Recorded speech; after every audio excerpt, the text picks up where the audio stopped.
Gotta relax. This is Earth Radio. And now here's human music.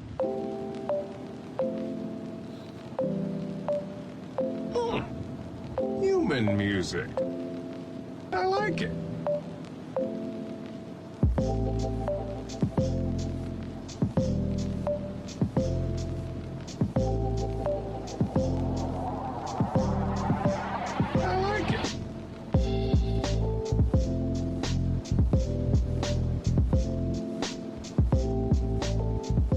Hey guys, and welcome back to another Iron Will podcast with me, Shane Warner, and John Chase. So what this podcast is all about is we are trying to get stories from people that have been through a traumatic experience in their lives and came out a different person. Yeah, they have all created an iron will. So what is an iron will? A burning determination that cannot be stopped or hindered by anything, willing to do anything to get a desired outcome, extremely resilient. So what we like to say is just keep punching.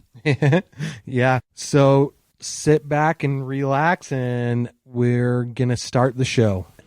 And today we have Ethan Sisser, and how I know Ethan is through Sean Costello. You guys remember him from one of the first podcasts, right? Yeah. And he actually just hooked us up and told me a little bit about what Ethan was going through.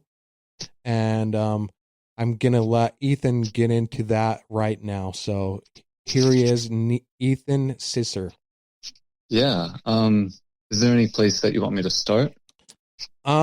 Just like your childhood, maybe. Yeah, maybe just a little bit of your background, childhood, kind of where you grew up, and kind of, philosophy you kind of gained as a child, and then into your more recent story. So. Right.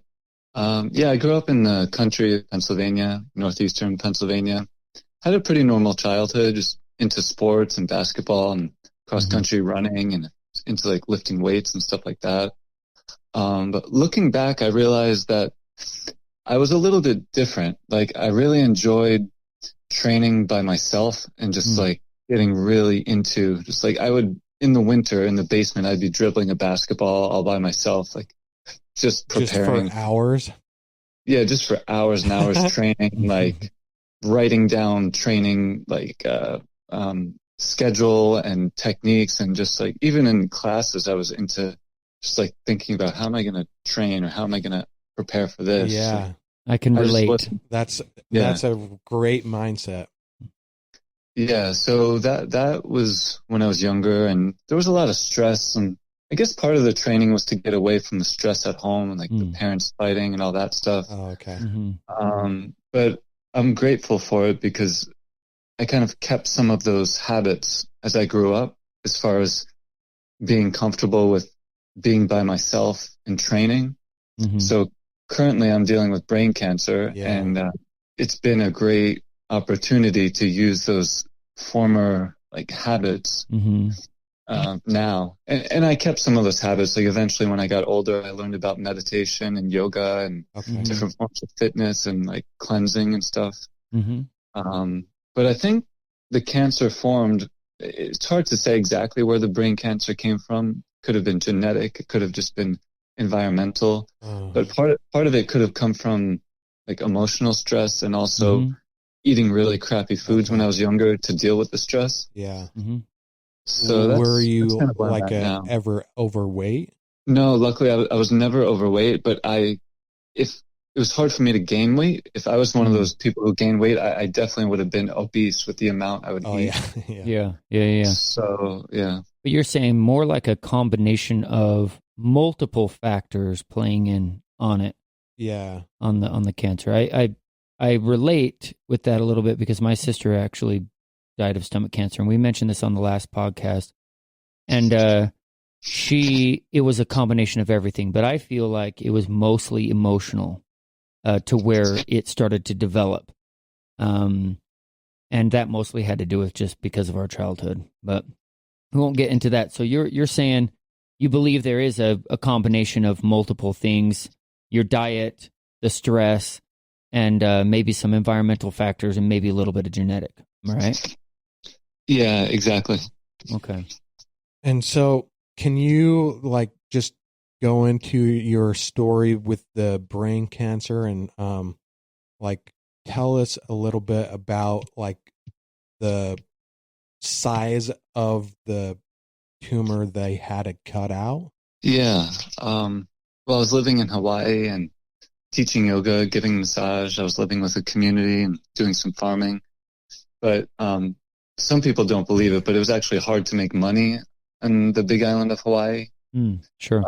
So unless you have a business already and go there, it can be hard to develop a business. So I went back to New York City where I do some massage work with clients. And on the flight, I had the worst headache of my life. And it turned out to be a minor stroke. And then the left side of my body was slightly paralyzed, and I went to the hospital and they discovered a massive tumor. I don't know the exact size, but they said it was the size of a large plum. Wow. And do you think really it was because of your flying, the pressure change or whatever that caused the tumor or the stroke? Yeah, I think it was a combination. The tumor was so big, it was pressing on the nerve in the head, and then plus the flight, it just added up. Sure. Yeah. So. Yeah. So how big was the tumor they cut out? I forget the exact size. Yeah, I forget. That was in October 2019. Okay. It was very big. It on the images, it looked like it was I don't know, a third the width of the head.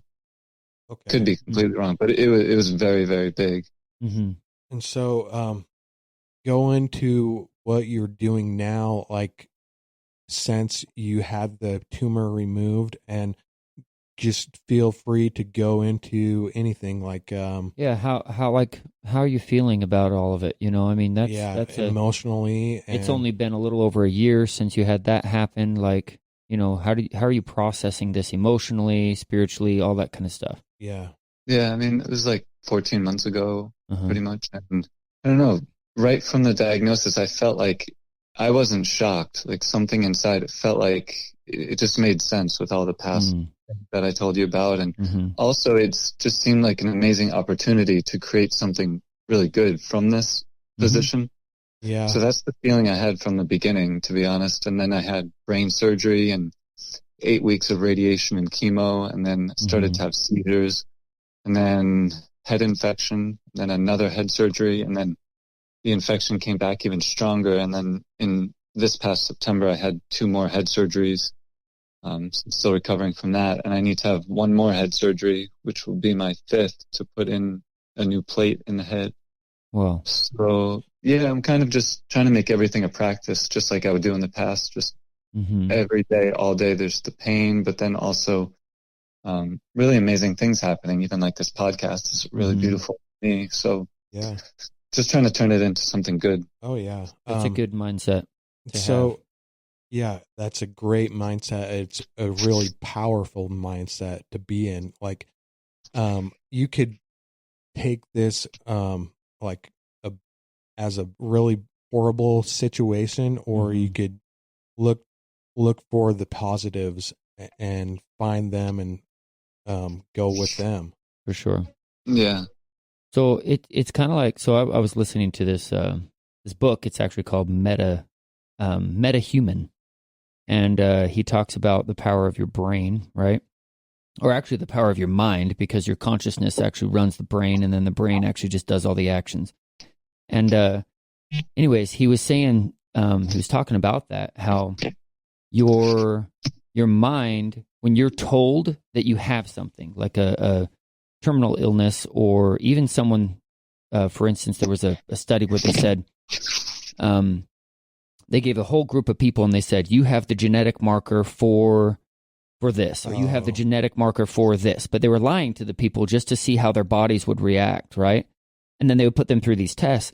Well, the people that they told that had the illnesses and all that kind of stuff, their physiology actually started to show the symptoms of the illness, even though they actually didn't prior. So your mind plays a huge role Yeah. on how you whether you accept the fate or the reality that you have, or whether you want to turn it into a positive and be like, you know what, I am going to deal with this, but I'm going to be as positive as possible instead of a victim. Well, that's so much more of a healthy way to deal with it. Definitely. So what's your what's the prognosis? I mean, like, are they saying that these are these surgeries successful? I mean, you see you have one more. Are they successful? What is that looking like for you? Yeah, I mean, the first surgery in October 2019 was as successful as it could be. Mm-hmm. If they cut out 100% of the tumor, they would have had to cut in part of the brain. So they left some of the stage 4 brain cancer cells in there. And then there was that's why you did like all the chemo and all that kind of stuff afterwards, so they could kind of get rid of the rest. Yeah, I would have preferred to only use like natural healing, but because of how advanced the cancer was, I just tried to do what I can. Yeah. I'm right with you. Yeah. So now there's been a new tumor growth, so I kind of have to heal the tumor, mm-hmm. and then once it's safe, they'll do the next head surgery. Okay. And what's that timeline look like? I mean, the brain surgeon, he said that there's no cure possible in my case, that there's nothing they can do. But I don't think he understands, like, I'm a little different than other people. Yeah. Mm-hmm. As far as the treatments I'm doing, I'm seeing a functional medicine doctor. I'm using a lot of frequency medicine. I'm doing pretty advanced treatments. So I have confidence that it's going to heal.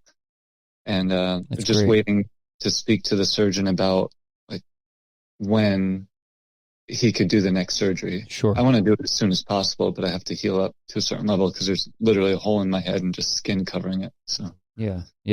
That's I had to have my bone flap removed also, and so from the accident, I got hit in the head with a baseball bat, and so someone hit you in the head with you didn't run into the baseball bat. Like let's make. I mean, this was an aggressive act. It wasn't. Yeah. And so but like there is part of his head missing. So from getting hit with the baseball bat, my skull was like fractured and in pieces, and so they tried to piece it together as best they could. Yeah, but there's still some missing, and you can see quite a bit of Yeah, and just like skin over the top. It looked different after I first got my surgery, and so I don't know. It's I'm probably gonna have to get like a surgery to put a plate in, a new plate. Yeah. So Ethan, speaking of the functional medicine and all that kind of stuff, I'm actually I grew up that way. A lot of natural medicine and things like that. Have you ever looked into Gerson, the Gerson Institute? I think they changed the name. It's called CHIPSA now, CHIPSA Hospital. Yeah. Have you looked into any of their types of stuff, the juicing and the coffee enemas and the all that kind of stuff? Yeah, for sure. Yeah, that's a big part of the program that I'm doing. Oh, good. Because we had my mother-in-law.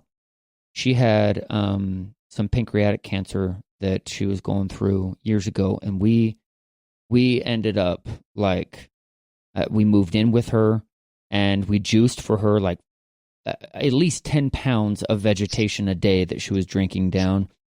We had her all on these natural things, and it eventually went away. Now it wasn't far, like the cancer wasn't super far, but the size of the tumor went down, and of course the doctors were like, "What? Like that's not even possible. We must have misdiagnosed you." Things like that, right? And she's like, "No, I mean, I'm just doing everything natural," and it ended up being really successful for her. And I'm not saying that's the same for everybody, because, like I said before, my sister ended up, she did die of stomach cancer, and so sometimes it works and sometimes it doesn't. But that's the same with chemo. And I feel like you should exhaust all your resources, anything that you can, with that positive mindset. So it sounds like that's what you're doing. Yeah, exactly. Like tomorrow I'll find out the results of the recent MRI, Mhm. and then I'll